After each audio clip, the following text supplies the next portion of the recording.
The man known to history as Christopher Columbus was born in 1451 in the Republic of Genoa, one of the many city-states that occupied the Italian peninsula during the Middle Ages.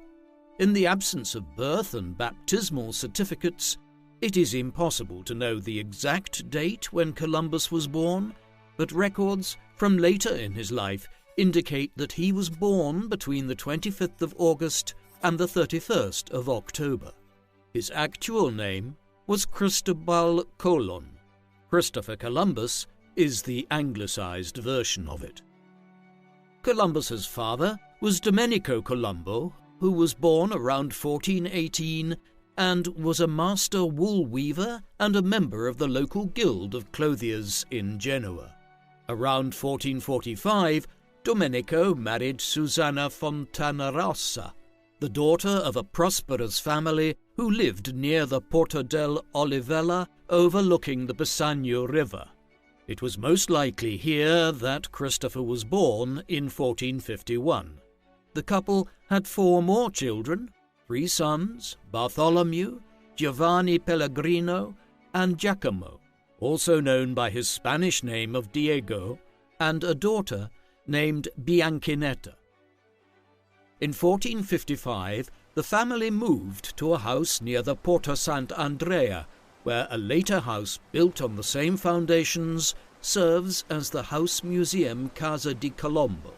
As a child, Columbus likely studied arithmetic, geography, and navigation at a school attached to his father's guild. He was tall and had red hair.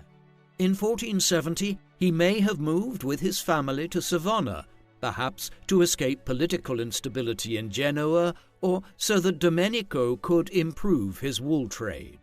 During his youth, Christopher was often named in business transactions alongside his father, and in August 1473 he was named in an agreement with his parents and brother Giovanni to sell the house near the Olivella Gate.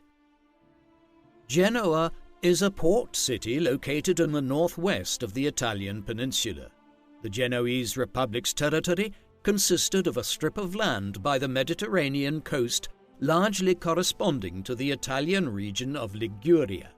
A powerful maritime republic and once the rival of Venice, Genoa controlled the islands of Corsica and Sardinia, as well as numerous Greek islands of the eastern Mediterranean and a colony in southern Crimea on the Black Sea. At the time of Columbus's birth, Genoa was one of the largest cities in Europe with a population of 75,000. Although its fortunes were in decline after the fall of Constantinople to the Ottoman Turks in 1453, which affected Genoa's Mediterranean trade.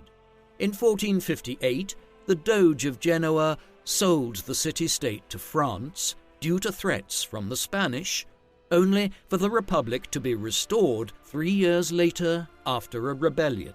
Within the Republic, the rival families of the Fregosos and the Adornos vied for dominance. Columbus's family was also caught up in this tortuous political wrangling and supported the Fregoso faction. In 1463, the Duke of Milan, Francesco Sforza, conquered the city, and though Milanese rule restored political order, the city's maritime trade continued to decline. It is unclear when Columbus went to sea for the first time, interpretations ranging from as early as 1461 to as late as 1472. Given Genoa's maritime traditions, it is possible that the young Columbus sailed along the coast to buy and sell goods on behalf of his father. Between 1470 and 1472, he may have been on a Genoese warship fighting the Aragonese, a Spanish kingdom in the service of René of Anjou, the French duke who had briefly been king of Naples.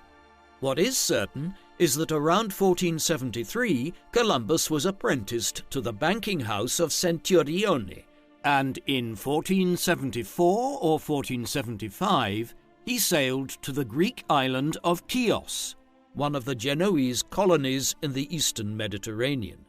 Then, in May 1476, he travelled on an expedition to Portugal, during the course of which he was shipwrecked and ended up swimming 6 miles to the shoreline near the town of Lagos in southeast Portugal. Eventually, he made his way to Lisbon, and from there he ended up travelling north to England in 1477 and to Ireland, where he spent a brief period in the port of Galway. During this northern voyage, he also possibly visited Iceland. Some have speculated that perhaps there Columbus first learned about the North American continent from legends told about the Norse settlements that had been founded in what is now Newfoundland, back at the start of the 11th century. Columbus eventually made his home in Portugal, a kingdom that was at the forefront of European discovery and exploration at the time. The Portuguese voyages of discovery had begun half a century earlier under the patronage of the Infante Dom Henrique, known in English as Prince Henry the Navigator. From a base in Sagres on the tip of Cape St. Vincent, Henry sponsored voyages which discovered the Azores Islands in 1439 and the Cape Verde Islands in the late 1450s. By the time of Columbus's arrival in Portugal, the Portuguese had expanded their voyages further south along the coast of Africa and were voyaging ever nearer to the Cape of Good Hope. The primary goal of the Portuguese navigators and their sponsors was to find a route round Africa to India, China, and the Spice Islands of Moluccas of the East Indies in an effort to circumvent the Arab merchants that controlled the trade with the Far East. Yet, while most advocated for continuing the exploration of the west coast of Africa, some Europeans, such as the Florentine scholar Paolo Toscanelli, wondered if a western route bypassing Africa might be a faster route to Asia. However, these ideas found little leverage in the royal court of Portugal or among mariners themselves. Instead, the Portuguese continued to establish trade relations with local kingdoms of Africa and also began to conquer small areas they believed essential for their efforts. Columbus, like many other mariners of the day, became deeply involved in the developing trade with Africa, his work taking him as far south as the Portuguese trading post of Elmina in modern-day Ghana. While sailing along the coasts of Africa, he improved his navigation and cartographic skills and became more experienced in sailing in newly discovered waters.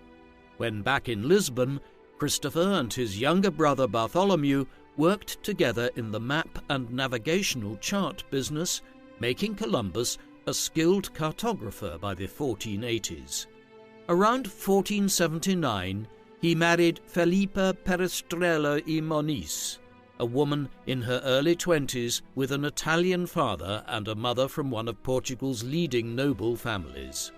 Columbus's father-in-law had been involved in the colonization of the island of Madeira and received the captaincy of the small island of Porto Santo near Madeira, which at this time was in the hands of his son and namesake Bartolomeo.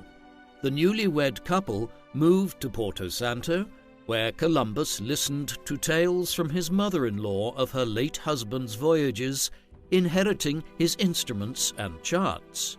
Soon after the Columbuses moved to Porto Santo, Filipa gave birth to the couple's first and only child, a son named Diego. Tragically, while Columbus was on a voyage to Africa, Filipa died sometime between 1482 and 1484, leaving Columbus a widower with a young son to raise. Despite the loss of his wife, Columbus remained committed to his profession. In August 1481, João II became King of Portugal and sought to further expand Portugal's maritime empire. The following year, he sent Diogo Cao on a voyage to explore further south down the African coast, becoming perhaps the first European expedition to cross the equator. Portugal was abuzz with news about the growing list of accomplishments of Portuguese mariners. Columbus was widely read and was a master in several languages, including Latin, Portuguese, and Castilian. He also paid attention to news from abroad. In Lisbon, he heard stories of mariners sailing out of the port of Bristol in southern England, sighting land to the west of Ireland, and he corresponded with Paolo Toscanelli about his theories about the size of the Earth and the potential of finding a western route to Asia. In creating his theories, Columbus drew upon Toscanelli as well as geographers from the Islamic world and ancient Greece.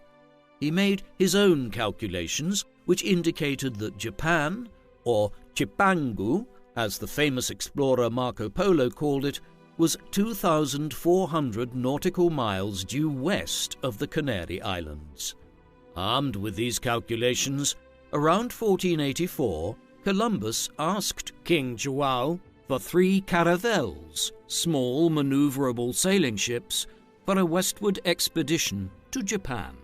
After consulting with 3 experts, the king turned Columbus down. Disheartened by his failure in the Portuguese court, Columbus sent his brother Bartholomew to England in an attempt to interest King Henry VII in the proposal after he rose to the throne there in 1485.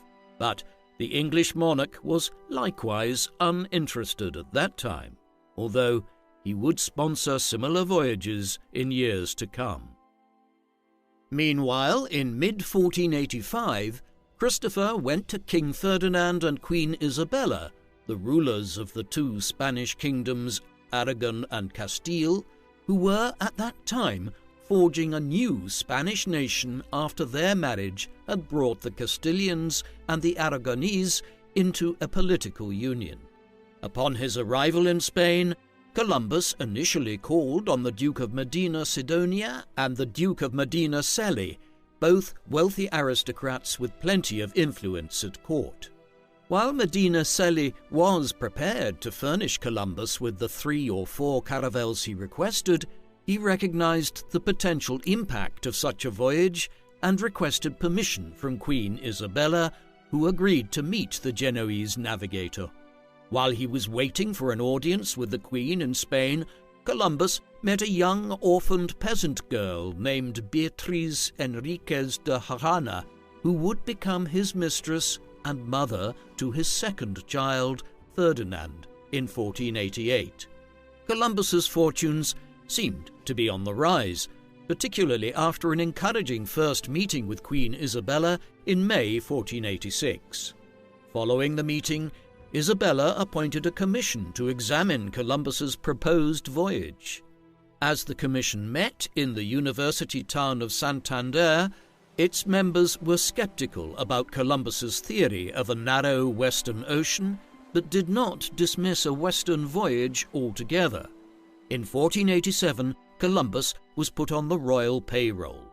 However, for the time being, in the late 1480s and into the early 1490s, Isabella and Ferdinand's primary focus remained on conquering the last Muslim emirate in southern Spain, the Emirate of Granada, and for a time, Columbus's plans were delayed further. Frustrated but still undaunted, in 1488 Columbus returned to Portugal to make a second attempt at convincing King João to fund his expedition. While he was in Lisbon, in December, another mariner in Portuguese employ, Bartolomeu Dias, returned from a voyage down the African coast. Although Dias had not reached India, he had rounded the southern tip of Africa and became the first of the voyagers to look out onto the Indian Ocean. Dias's voyage established a viable eastern route to India, and the King of Portugal lost any and all interest in Columbus's proposed western route. Hence, between 1489 and 1491, Columbus returned to Spain to petition Isabella and Ferdinand. But he received word in 1490 that the commission established by Queen Isabella to investigate his proposed western voyage had finally reported and rejected Columbus's idea, claiming, among other things, that it would in fact take 3 years to sail west to Asia, thus making it a far less pragmatic option for the monarchs of Spain than sending their own ships around the continent of Africa. Yet, when Ferdinand and Isabella received the report, they neither accepted nor rejected it, but informed Columbus that his proposals might be considered once again after the conquest of Granada. After waiting for several months without any further information, Columbus considered going to France, where his brother Bartholomew was hopeful about the support of the King of France. But then a potential breakthrough came for Christopher while in Spain in the summer of 1491, when he was granted an audience with Queen Isabella, who was at the fortified camp of Santa Fe overseeing the siege of Granada. According to Ferdinand Columbus's biography of his father, written many years later, Columbus's idea was rejected yet again on this occasion, not because the committee found his ideas impractical, but because the king and queen were not prepared to accept his demands for titles and revenues. At this juncture, he had nearly resolved to head to France and commit to convincing the government there to support his plan. But in January 1492, the city of Granada, the last Muslim stronghold in the Iberian Peninsula, capitulated to the Spanish besiegers. With this, Isabella and Ferdinand suddenly became much more receptive to Columbus's proposals. Concerted negotiations commenced, and in April 1492, an agreement was finally reached. Columbus was to be sent westwards with 3 caravels and sailors paid for by the Spanish monarchs. The king and queen also agreed to appoint Columbus as viceroy and governor-general to all the lands that he might discover or claim in their name. Armed with these promises, Columbus left Granada on the 12th of May 1492 and arrived at the port of Palos de la Frontera on the 22nd of May 1492. The authorities at Palos were ordered by the king and queen to provide and refit 2 caravels, the Niña and Pinta, while Columbus himself chartered the Carack Santa Maria. It is important to bear in mind how small these ships that would discover the Americas were. The caravels were around 15 meters in length and 5 meters wide at its widest point, while the Santa Maria may have been up to 20 meters in length and around 6 meters wide. The white sails on the ships were painted with red crosses, a symbol of the religious piety of the admiral and the Catholic monarchs who sponsored his expedition. Columbus's flagship was the Santa Maria, with its owner, Juan de la Cosa, as second in command.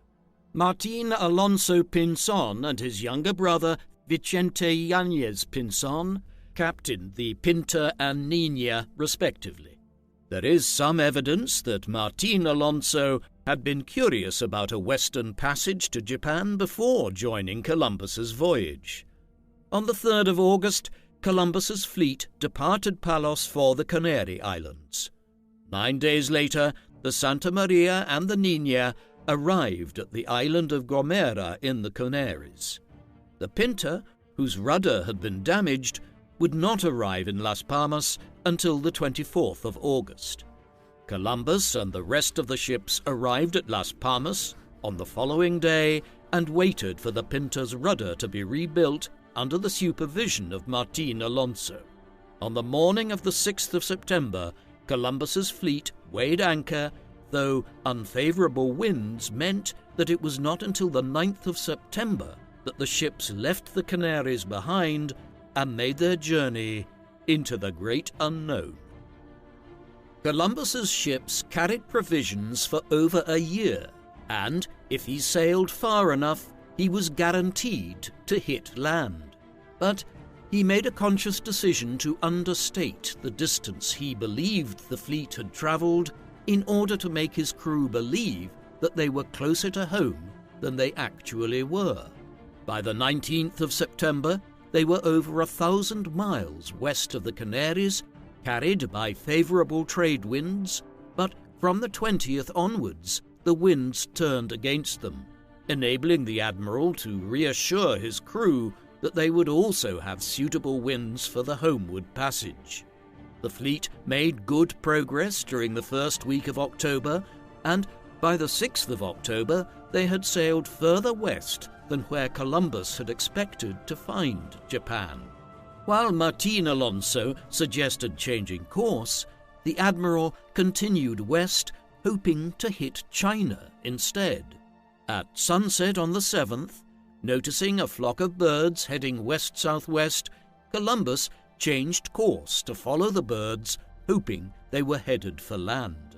A couple of days later, the Pinzon brothers advised Columbus to turn back, and on the 10th, the crew of the Santa Maria were in open mutiny.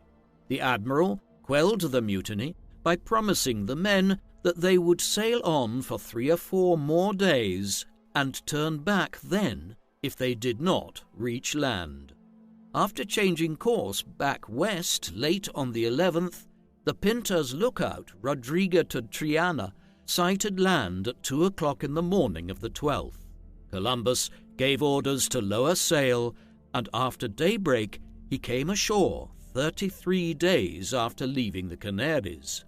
Columbus had succeeded in directing his fleet across the Atlantic. However, the lands he discovered were not the ones he believed they were. Columbus and his men had arrived in the Bahamas and set foot on an island known locally as Guanaani, which the admiral claimed for the Spanish crown as San Salvador. The visitors were greeted by the Taino people, a tribe that cultivated corn and made pottery, but were typically unarmed and naked. Columbus declared to the natives that he was sent not to subjugate you, but to teach you the true religion. Writing in his journal, which he intended to present to the sovereigns, Columbus believed that these Indians would be useful as servants and was deeply impressed with what he saw as the goodness of the culture of the people. Given how far he sailed, Columbus was certain that he had reached the Indies, though the poverty of the Indians he encountered convinced the admiral that he had not reached Japan. After exploring San Salvador for a couple of days, on the afternoon of the 14th, Columbus set sail, seeking again in search of Japan, which he figured would lie to the southwest, with China beyond it. Through hand gestures and other signals, the Taino were able to supply and guide Columbus to the island of Rum Cay, and thence on to Long Island by the 16th. It took several days for the natives to understand that the Spaniards were looking for gold, and Columbus's men went from island to island marvelling at the unknown flora and fauna, but without finding either gold or Asia. Convinced that he was only a day or two away from Japan, on the 23rd of October, Columbus set sail for Cuba, which he believed, from what the natives had indicated, might be Japan. After arriving there on the 28th, he described the place as the most beautiful that eyes have ever seen, full of very good harbours and deep rivers. When he did not find any sign of the gold, pearls, and precious stones that Marco Polo wrote of in his description of Japan, Columbus concluded that he must be on the Chinese mainland. Persuaded by the local Taino that the city of Quinsay, Marco Polo's designation for the Chinese city of Hangzhou, was some 25 miles to the south, Columbus dispatched an embassy to the Grand Khan, headed by the Arabic interpreter Luis de Torres, carrying an official letter of credence from Ferdinand and Isabella. On the 5th of November, the delegation returned to report that all they had seen was a village of several hundred people living in thatched huts, and the man they hoped would be the Emperor of China was merely a local chieftain, or cacique. Yet, in their quest for gold, they had stumbled on local Tainos rolling cigars and smoking tobacco, a crop that would soon become quite valuable. Although disappointed not to have found any trace of the Chinese emperor, Columbus wrote in his journal, intended for the king and queen, that the Indians would make good Christians. Columbus did take 6 captives from the local Indians, whom Columbus hoped would learn Spanish, become Christians, and thus become equals with the Spanish and serve as interpreters for future voyages. However, Columbus wrote in his diary that we might form great friendship, for I knew they were a people who could be more easily freed and converted to our holy faith by love than by force. On the 10th of November, Columbus sailed east, heading for the island of Baneque, since identified as Great Inagua, where the Indians spoke of beaches covered in gold. By the middle of November, the fleet was struggling against the wind, and Columbus decided to turn back to Cuba. After stopping off at various harbors there, on the 5th of December, the admiral reached the eastern extremity of the island and was planning another attempt at Baneque when he decided to take advantage of favorable winds to cross over to the island to the east, which the Taino called Haiti. Columbus named the new land Hispaniola, subsequently Latinized as Hispaniola. On the 16th of December, he entertained a local chief there and was encouraged by the fact that the people here wore gold jewelry. The chief and other locals informed him that the gold lay further to the east, and they duly sailed along the northern coast of Hispaniola in search of it. By the 22nd, Columbus arrived at Ackle Bay and was receiving gifts from the natives, which included small pieces of gold. He received messengers from Guacanagari, the supreme chief in northwest Haiti, who informed him that the precious metals they had were from a region of central Hispaniola that they called the Cibo. Perhaps this was where Marco Polo's Cipangu was to be found, Columbus speculated. On Christmas Eve, Columbus sailed east, hoping to spend Christmas Day with Guacanagari. On the night of the 24th, after rounding Cape Haitian, the Santa Maria ran aground while those on board were asleep, lulled into the false sense of security provided by the bay. Alerted by a small boy who remained awake, Columbus realized that the ship was taking in water and ordered Juan de la Cosa to take steps to save it. But instead, the Santa Maria's owner sought refuge with the Niña, whose captain ordered him to go back to save his ship. By the time he returned, Columbus was forced to abandon the Santa Maria and evacuate her men and stores to the Niña, a task carried out with the assistance of Guacanagari and his subjects. After meeting Columbus on the morning of the 26th, the cacique presented the admiral with gifts of gold and gestured where to find a mine with a great abundance of gold. When Guacanagari expressed his fears about the allegedly cannibal Caribs who lived there, Columbus showed the chieftain the bows and arrows and muskets salvaged from the Santa Maria and won his trust. Many Spaniards begged to remain behind to profit from the local mine. Columbus ordered a fort to be built on the site, which he named La Navidad. 39 men, led by Diego de Hrana, the cousin of Columbus's mistress Beatriz, stayed behind at the new settlement.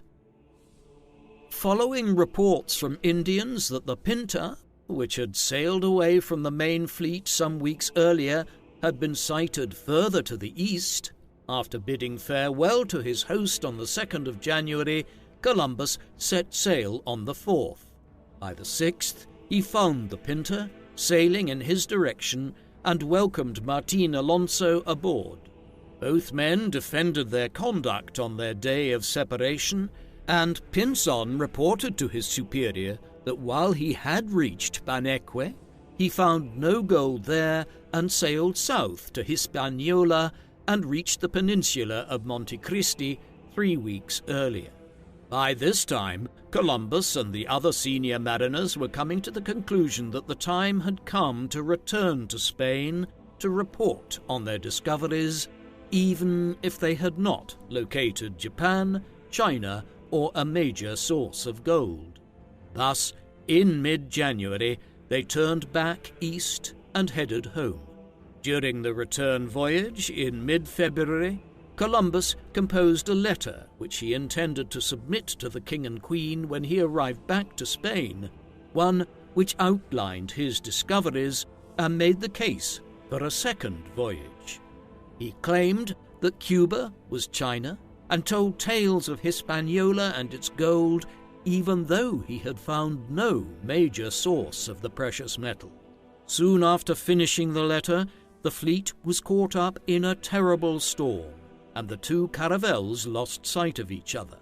After praying for salvation, the wind died down on the 14th, and on the 17th they arrived at the island of Santa Maria in the Azores. Since he was in the service of the Spanish monarchs, Columbus had sought to avoid any Portuguese territory, but the damage to the Niña forced him to make repairs and take on provisions. Upon his arrival, Columbus proudly announced that he had discovered the Indies, but the deputy captain of the island was unconvinced and ordered the arrest of half of the Niña's crew, though he later relented. By late February, Columbus set sail for Palos, but another storm blew them towards Portugal, and rather than risk sailing round the coast, Columbus sailed into Lisbon on the 4th of March. As Columbus sat at anchor, none other than Bartolomeo Dias came aboard as the second-in-command of a Portuguese warship and invited Columbus to an audience with the king. The admiral refused, but agreed to show his credentials from Ferdinand and Isabella, after which he was welcomed into the city.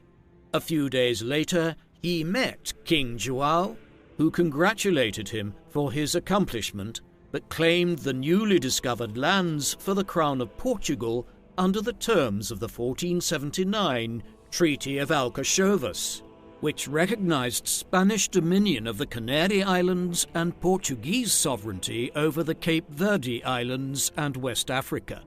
After further questioning about his discoveries, Columbus was dismissed on the 11th, and on the 15th of March, the Niña arrived back in Palos with the Pinta, last seen a month earlier, following close behind. While at Seville in early April, Columbus received word from the King and Queen in Barcelona confirming his titles and privileges and ordering preparations for a second voyage. The admiral drew up a plan of colonization for 2,000 settlers to be distributed across 3 or 4 towns in Hispaniola, each with a church and sufficient clergy. He also set out regulations governing the gathering of gold. Even before Columbus's arrival at court in Barcelona at the end of April, Ferdinand and Isabella had sent news of Columbus's discoveries to Pope Alexander VI, a Spaniard by birth, who issued 4 papal bulls confirming Spanish sovereignty over not only the lands which Columbus had discovered, but any future lands 100 leagues towards the west and south from any of the islands commonly known as the Azores and Cape Verdes. After negotiations with Portugal, the line of demarcation was moved to 370 leagues west of the Cape Verdes through the Treaty of Tordesillas of June 1494.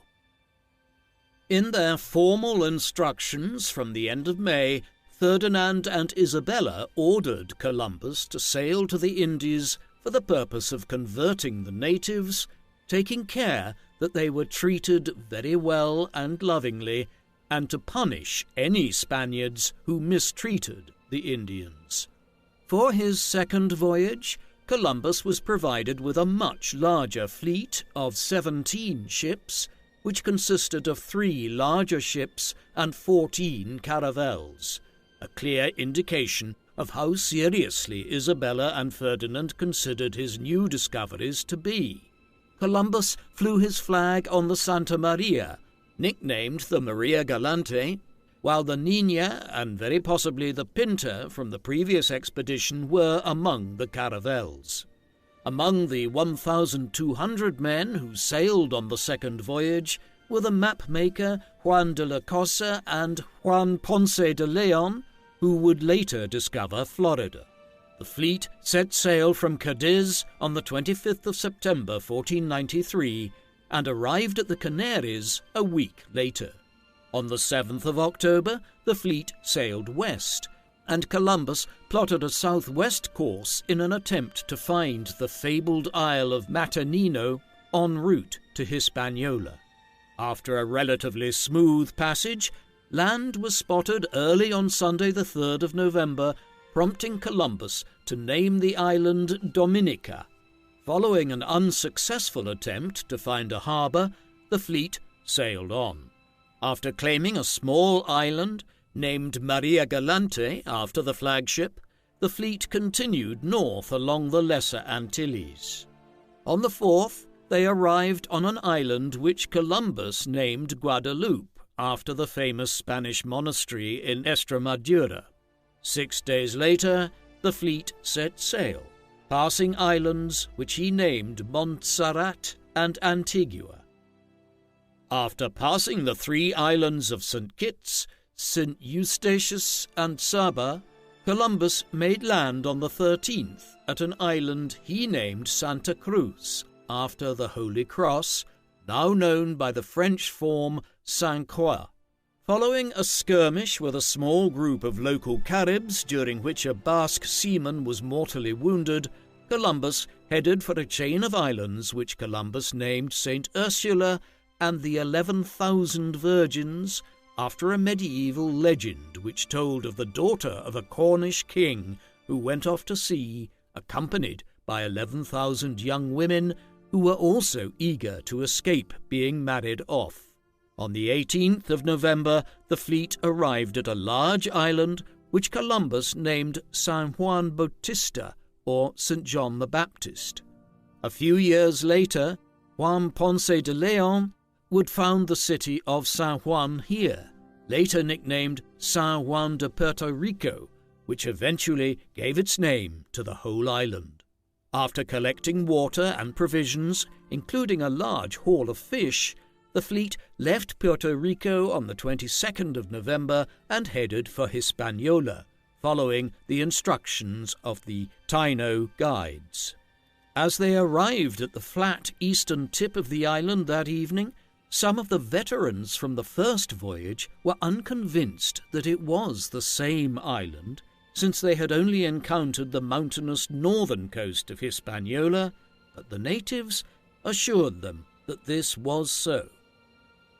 The fleet sailed west along the northern coast of Hispaniola and soon reached the bay from where the first expedition had departed homewards at the beginning of the year. Keen to learn the fate of the colony of Spaniards he had left behind at La Navidad, the fleet arrived on the night of the 27th of November, where flares were made without a response from the fort. In the night, a group of Taino approached in a canoe led by one of Guacanagari's cousins, who informed Columbus that the settlers were well, but some had died of illness, while others were killed in a quarrel. On the morning of the 28th, the fleet made anchor and found La Navidad burned to the ground, after which Guacanagari's cousin admitted that all the men were dead, and they had been killed by Canabo, a rival chief. A couple of days later, after speaking to Guacanagari himself, it emerged that the Navidad garrison had fought among each other for gold and women. a large party left the fort and was captured and put to death by Canabo, who then attacked and killed what remained of the Navidad garrison, despite Guacanagari's best efforts to defend his allies. For all Columbus wrote about their timidity during the first expedition, the Spaniards realized that the Taino were capable of putting up resistance. Mourning the loss of his comrades and seeking a location for a new colony nearer to the gold of Cibao, Columbus left the unhappy site of Navidad on the 7th of December and attempted to sail eastwards against the trade winds.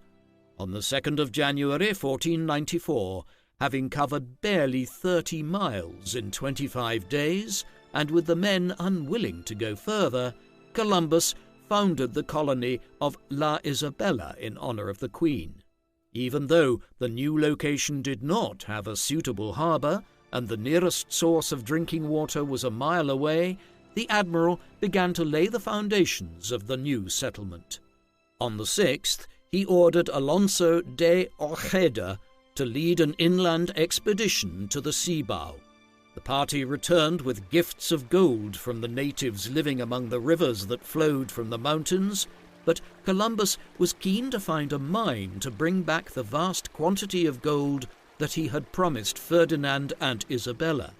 However, with the men at La Isabela falling sick, on the 2nd of February Columbus decided to send 12 ships back to Spain under Antonio de Torres to request further supplies, leaving behind 2 bigger ships and 3 caravels.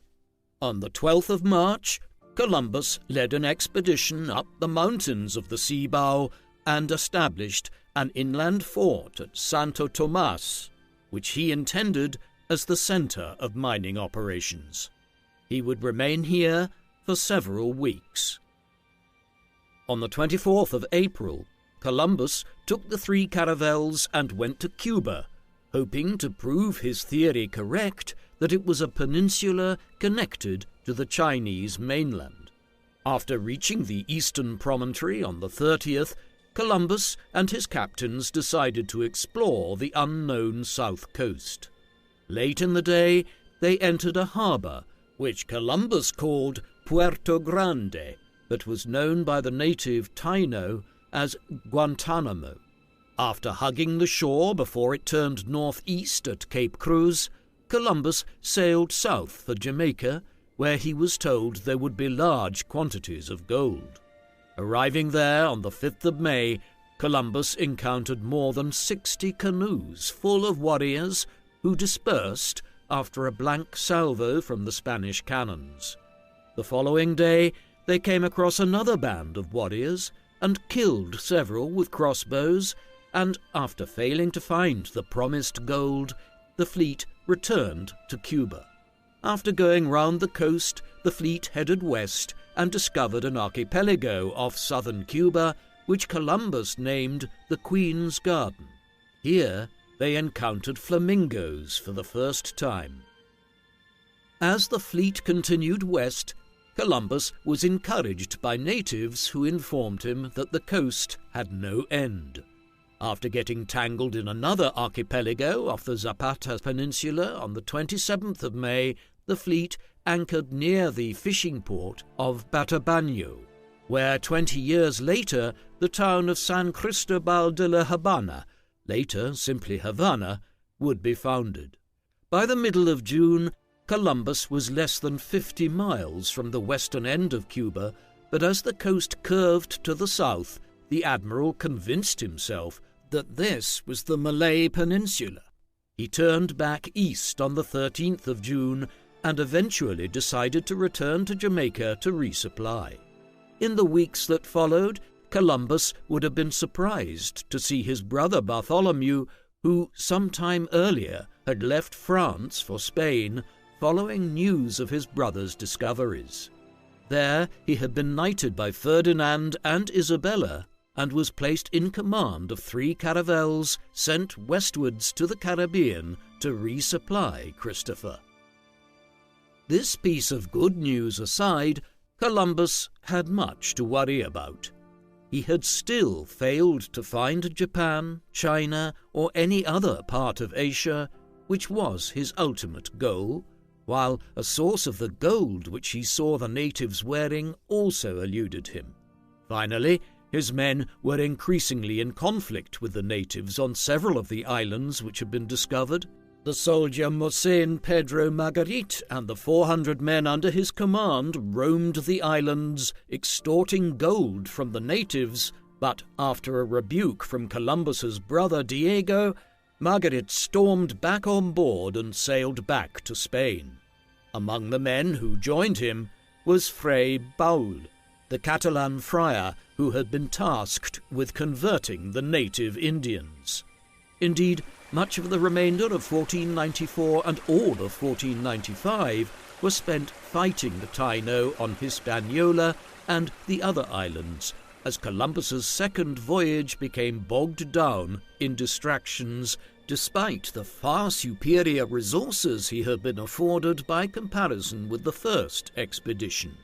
In June 1495, a hurricane destroyed 3 of Columbus's ships, with only the Niña remaining afloat, and with the wood salvaged, Columbus ordered the construction of a new vessel, nicknamed India. Keen to defend himself against Margaret and Baul's reports to Ferdinand and Isabella, Columbus set sail in March 1496 once the India was fully equipped. Before doing so, he gave his brother Bartholomew, whom he appointed adelantado or leader, instructions to abandon La Isabela and found the new colony of Santo Domingo on the southern coast of Hispaniola. Over 200 Spaniards and 30 Indians were aboard the Niña and India as Columbus returned home. On the 8th of June, the 2 caravels sighted the coast of Portugal and arrived at Cadiz on the 11th. In the summer of 1496, Columbus met the King and Queen at court in Burgos and presented his case for a third voyage. The sovereigns agreed to Columbus's proposal to send 2 ships to re-provision Hispaniola and 6 to explore the ocean south of the islands, where King João of Portugal believed there was a large continent. Since the monarchs were otherwise distracted by the wars they were engaged in against the French and others in Italy, it was not until April 1497 that they issued instructions for a new voyage. In January 1498, the Niña and India were sent ahead to Hispaniola, while Columbus chartered 6 further ships, which consisted of the Admiral's flagship and 5 caravels. Columbus's third voyage began on the 30th of May 1498, and after anchoring in the Canaries on the 19th of June, the Admiral ordered 3 caravels to sail to Hispaniola via Dominica and Puerto Rico, while he took the rest to the Cape Verdes. On the 4th of July, Columbus set sail for the Indies on a southwest course in his attempt to validate the theory of a large continent south of the Caribbean islands.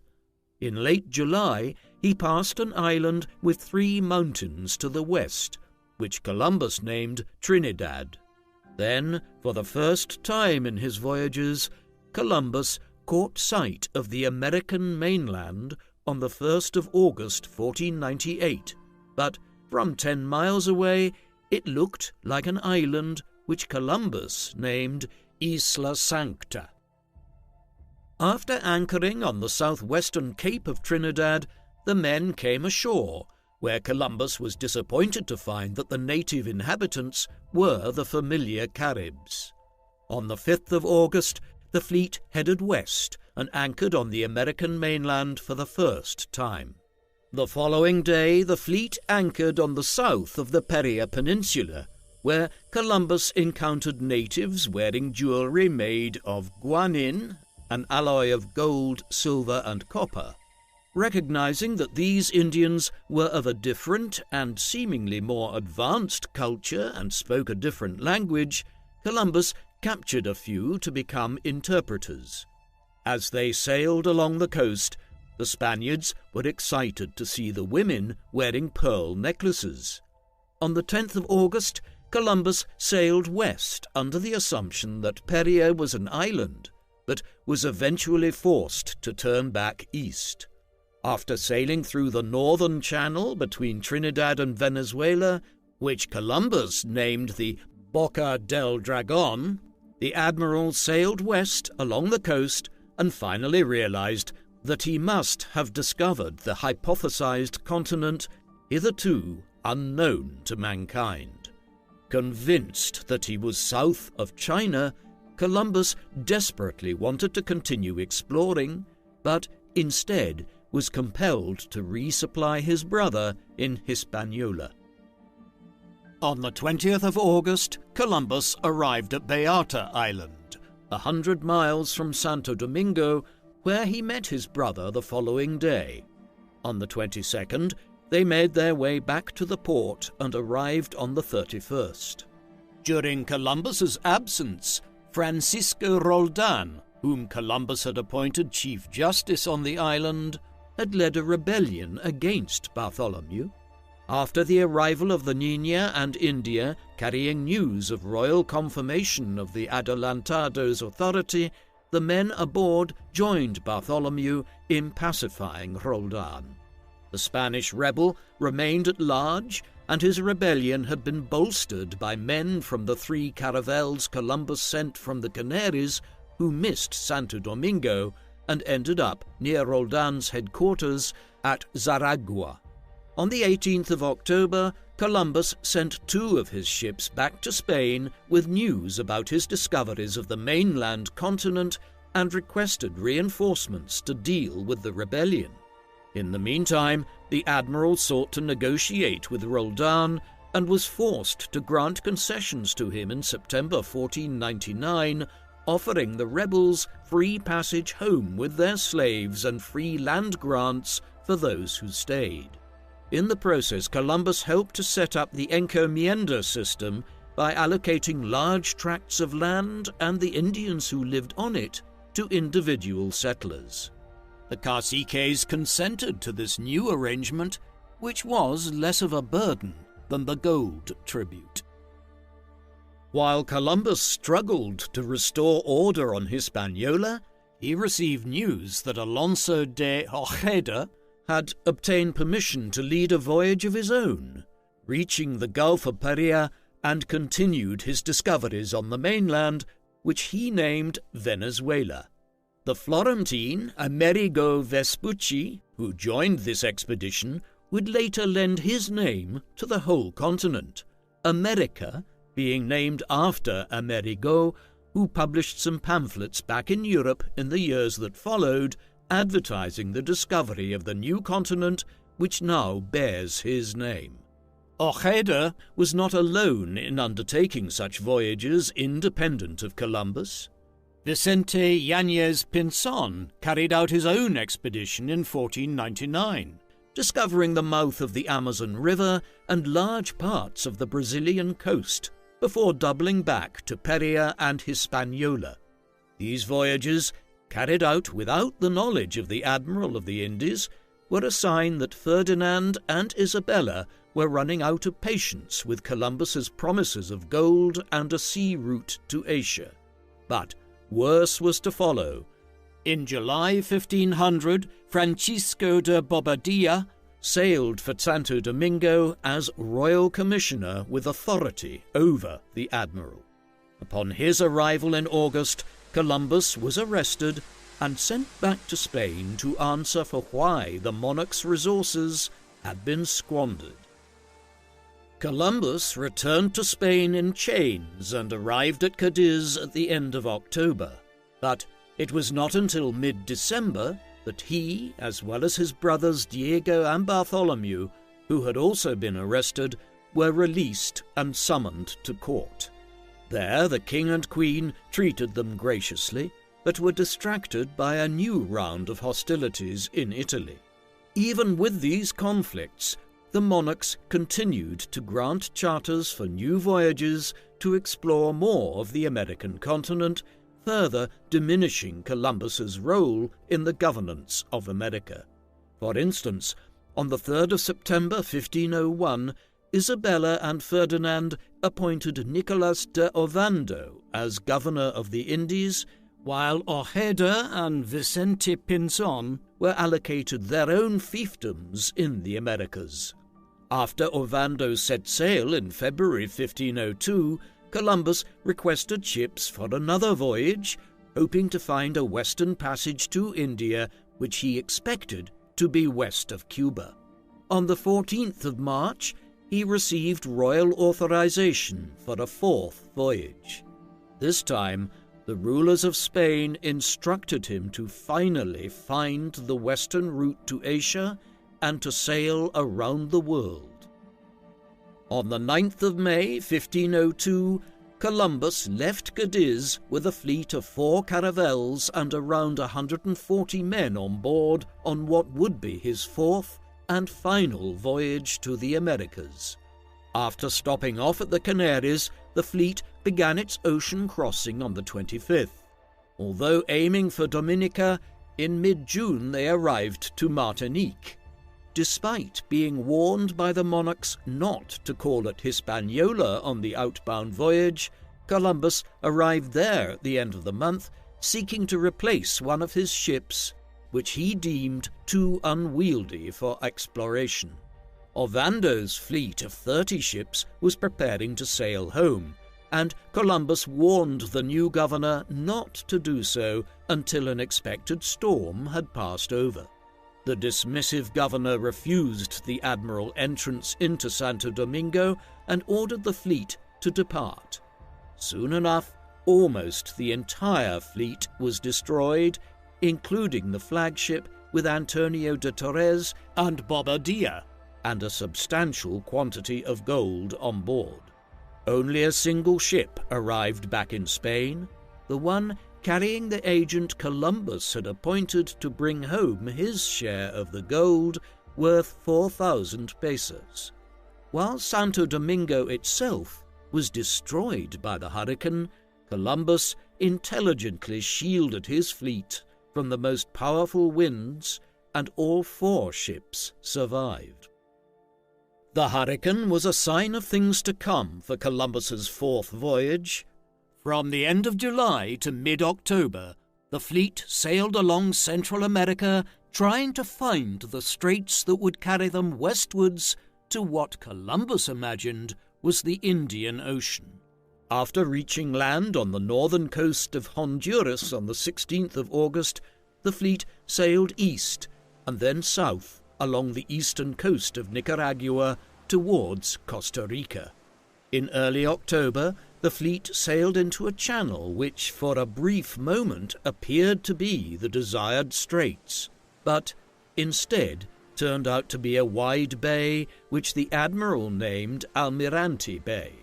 Over the next few days, Columbus was made to understand by the natives that there were no straits, and he was on an isthmus which separated him from what he still believed was the Indian Ocean. He consoled himself that these natives wore large gold discs on their chests as jewelry. For the remainder of the year, the fleet sailed along the coast of the Veragua region to Panama, which the Indians identified as a great source of gold. The fleet spent Christmas and New Year of 1503 anchored within sight of the location where the Panama Canal would be built 4 centuries later. On the 6th of January 1503, Columbus set up camp near a river he named Belen, which was intended as a base for exploring the promised gold of Veragua. The Spanish soon obtained permission to explore from the local cacique of the Guaymi tribe, and at the beginning of February they managed to find a source of gold richer than any in Hispaniola. Finally, Columbus seemed to have accomplished one of his main goals, to find a source of precious metal, and he now ordered the construction of a permanent settlement nearby, which he named Santa Maria de Belen. In early April 1504, Columbus decided to leave some of his men behind and head home to Spain with news of the discovery of a source of gold. This was a violation of his instructions, which had commanded him to find the western route, but the discovery of a source of gold left him confident that his employers would want him to return home to inform them of what he had found. After sailing east along the Panama coast, Columbus imagined that Hispaniola was directly due north, but instead his fleet, now down to 2, after another worm-eaten ship had to be abandoned, was heading straight for Cuba. On the 10th of May, they came across a group of islands full of turtles, which they named Las Tortugas, now the Cayman Islands. By the time they reached the southern coast of Cuba, the remaining ships were in extremely bad condition and taking on water, prompting Columbus to head south for Jamaica. As the ships were no longer seaworthy, they ran ashore on the 25th of May at a place now called St. Anne's Bay. They would spend over a year here, effectively waiting to be rescued by their compatriots on the other islands of the Caribbean. During this time, Columbus had to contend with infighting amongst his men, native revolts, and dwindling resources. In the end, it was only at the end of June 1504 that a small caravel of Spanish colonists from Hispaniola found them stranded on Jamaica. After taking on the 100 or so survivors that remained, the vessel arrived in Santo Domingo 6 weeks later. There, in September 1504, Columbus chartered a new ship and sailed for Europe, leaving America behind for the last time, though his aspiration was to return again when he left. He arrived in Spain on the 7th of November 1504. When Columbus returned, he received no invitation to make report from the King and Queen, as Queen Isabella was terminally ill and died just 2.5 weeks later. Columbus was himself increasingly ill too, and could not travel to court in the months that followed. It was only in May 1505 that Columbus felt well enough to travel to the court at Segovia, where he met King Ferdinand. The monarch, who was now embroiled in a clash with the nobles of Castile to see if he could rule his deceased wife's kingdom following her death, gave him a frosty response, doubtlessly exacerbated by Columbus's failure to find the western route to Asia and suspicious of any claims his Italian navigator made about finding gold in the Americas at this stage.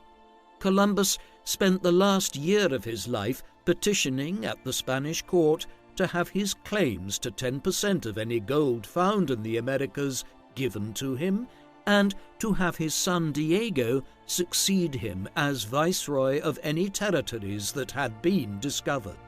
It was in this rather unsalubrious manner that he died at Valladolid on the 20th of May 1506, at the age of 54. There is no doubting the significance of Christopher Columbus as an historical figure. 1492, the year that he crashed into the New World while looking for Asia, is one of the most significant years in human history. Some modern descriptions of him as a navigator who simply got lost are not accurate. He was correct in his analysis that a western route existed to Asia. He just hadn't realized there was an enormous landmass in the way. His success lies in his persistence in petitioning at various European courts all through the 1480s and early 1490s for an expedition to be undertaken westwards when all the monarchs of Europe were more interested in further exploring the route to Asia around Africa. Admittedly, though, in this age of intense European overseas exploration, someone was going to discover the Americas before very long. It is worth remembering that John Cabot, Another Italian explorer in the service of King Henry VII of England was actually the first person to reach mainland America in early modern times when he arrived there in 1497, at a time when Columbus and the Spanish were still exploring the islands of the Caribbean. As such, had Columbus not rediscovered the New World in 1492 in the way that he did, someone else would have done so before long. His accomplishments would not have satisfied him. Ultimately, when he died in 1506, he did so believing his work to have ended in failure, as the western route to Asia was not found, nor riches obtained. It would be 14 years before Ferdinand Magellan sailed around the southern tip of the Americas in 1520 before the western route into the Pacific Ocean was located, right around the time that Hernan Cortés was conquering the Aztec Empire in Mexico and setting Spain on the road to obtaining vast riches from the Americas. Had he lived to see those events, Columbus might have believed his life's work had ended in success. What do you think of Christopher Columbus? Was he a visionary who should be credited with discovering the Americas, or would someone else have founded the New World before very long if he hadn't done so? Please let us know in the comment section. And in the meantime, thank you very much for watching.